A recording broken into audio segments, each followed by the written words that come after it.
Hey guys, Zangetsu 134 here, bringing you a Kamen Rider Build Episode 26 review. So I'm sorry it took me a little bit. I had some work days, and yesterday's a day off, but I had some stuff I wanted to do before I got to doing my vlog. So in this episode, after Misora used her powers to more or less cancel Hazard, Sento realizes a way that he can fight using the Hazard triggers, but without losing his self. However, due to the last episode, Sato now has the Pandora's box, so everything was now going to be decided on a representative battle to prevent full-scale war, which will be decided by a 3-man representative battle with Grease, Cross-Sea Charge, and Build against the Engine and Hellbros and Kamen Rider Rogue. But unfortunately, there's a traitor in their midst. Who could it be, and what will they do to double cross the heroes? Spoilers, it's Sawa. Yeah, no, I'm jumping the gun, but everyone knew Sawa was the traitor, especially because we were introduced to the whole idea of the Children of Nanba thing, so it's clear she's a child of Nanba, which they all but basically point out at the end. And you know, I actually do like it, because it at least means that Sawa's not a traitor, like, purposefully. It's because she's been brainwashed into the cult of the Children of Nanba, where they basically are trained to be warriors, saboteurs, and basically martyrs for Nanba Heavy Industries. Which was an interesting thing. We also get to see a little bit into the backstory of the Hellbros, that of being trained to be weapons, and that's all they know to as being children of Nanba.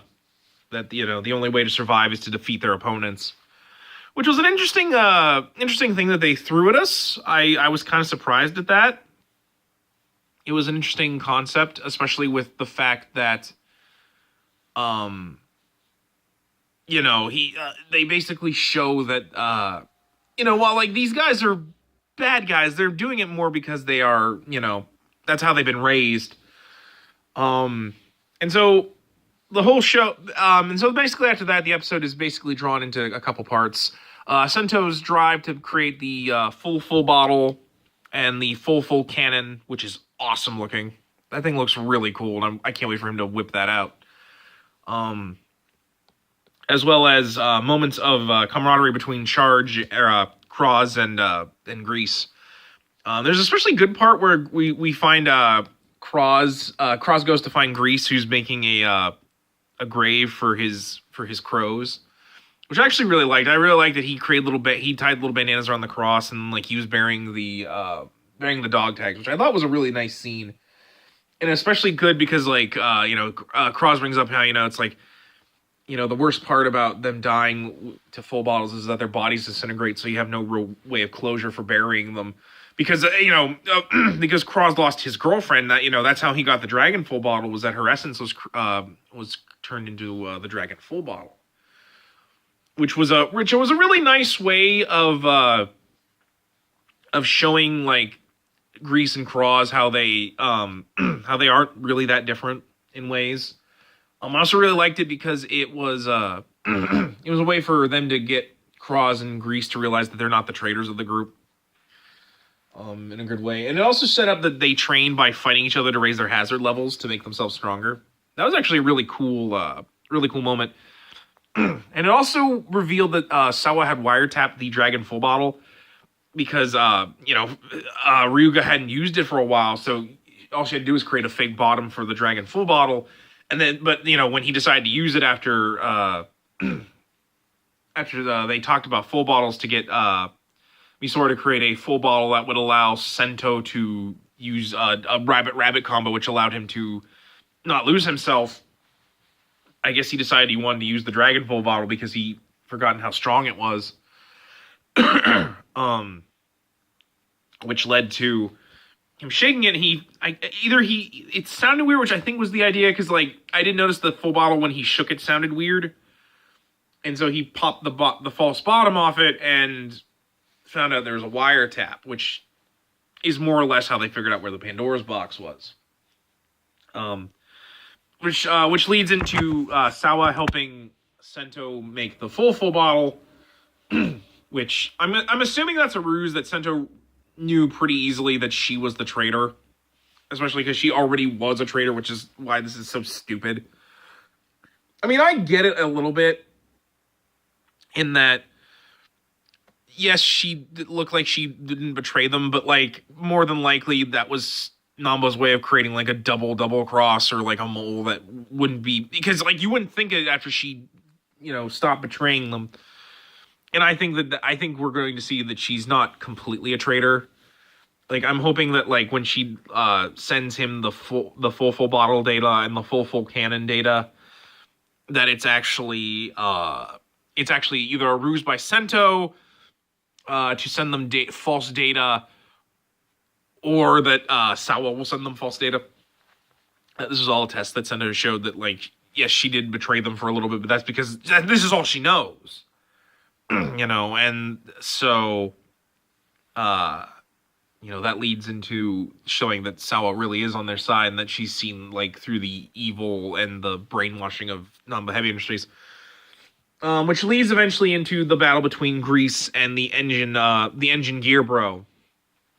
Which was actually a really good fight. Like I've been pointing out, like, granted, Grease is on the receiving end of a pretty gnarly beatdown, but in the end, he manages to pull out a win simply by realizing that the difference between him and the Gear Bros is that he had things to fight for and lost them, which is why he has to fight even harder so that their sacrifices won't be in vain.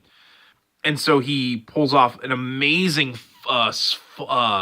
twin breaker and scrap finish, which is really cool. I will admit the CG on Grease was a little bad, but that's to be expected with Toei, especially when clearly this fight's budget was not, is going to be very small compared to the next episode. We're going to see Cross Z-Chart's fight against the Hellbro, and of course Sento's big reveal of Rabbit form. But no, I mean, otherwise it looked really good. I really liked how he beat him up and he used the grease to send him flying so that he could drive a drill kick into him from the air. It was a really good fight scene, and I really liked how happy Cross was for it. like Grease used the I don't feel like there's no way that I can lose. I really like that he used Cross's line to show how much the two of them have become friends through their mutual loss of things, thanks to the whole experience with Faust and just the war in general. I thought it was really interesting. And I like the ending where they finally show how they can combine the Kaiser forms together, like in the movie, which is something that they hadn't seen yet. So, that was a big revelation. It's also really clear that Ryuga's probably going to lose this fight because, I mean, they're doing a 3-man battle and they need to have a reason for Sento to come in and win. I mean, either that or it's going to end like a double knockout where Ryuga realizes that, I'm going to lose, but at least I can take you with me so that Sento doesn't have to fight you and Rogue. But otherwise, it was a really good episode. It was basically, once again, kind of a fillery episode where it was just kind of set up for the eventual reveal of Rabbit / Tank. I don't think we're going to see Tank just yet. But I am curious how that works. I'm assuming, it depends on splitting that full bottle, which side you put into the main side. I think if you put the gold side and then the silver side in the build driver, that does Rabbit. Whereas if you put the silver side and then the gold side, it gives you Tank. And maybe we'll get a full Rabbit, full Tank form where it's split in half like it used to be. I don't know. I don't think so, because I think that the suits are definitely not made to split like the regular full bottle forms are. I think that's going to be not how it works. We'll see. But otherwise, guys, I think that was a good episode. It was a shorter episode just because I don't really have a lot to talk about other than the basic stuff. There's a really good scene with Misora and how she realizes that there's some sort of connection to Rabbit Tank and how Build has gotten forms all based around Rabbit Tank. Like between like how like he was able to use some of the Pandora's box energy to create Rabbit Tank Sparkling, and the fact that the best match that he uses most concurrently is Rabbit Tank, even when he's in his Hazard form. So Misora created an ability for him to basically use the full essence of a full bottle because of that, which I think was really interesting. And probably will explain when eventually he gets the Genius full bottle, which I know that's from the scans, but basically it's a full bottle that lets him combine all the full bottles. All the full bottles! Like the meme. All the full bottles! But yeah, I definitely think that it was an interesting episode. Like I said, it was a little short here and there. Just because it's more about the little moments leading up to the representative battle, much like the last time we had a representative battle. But otherwise, I think it's going to be good. I think next week is definitely going to be an even better episode. I think we're going to get a really good battle between Rogue and Rabbit. And I think Ryuga's fight's going to be good, even though I kind of already know the outcome. But that's just because I've seen enough Toku that I know how these things work. But otherwise, guys, I think that's going to be it for today. I'm sorry, once again, it was kind of a short episode. I mostly just wanted to get this out of the way, and just because there really wasn't much to say otherwise. But yeah, I think that's it.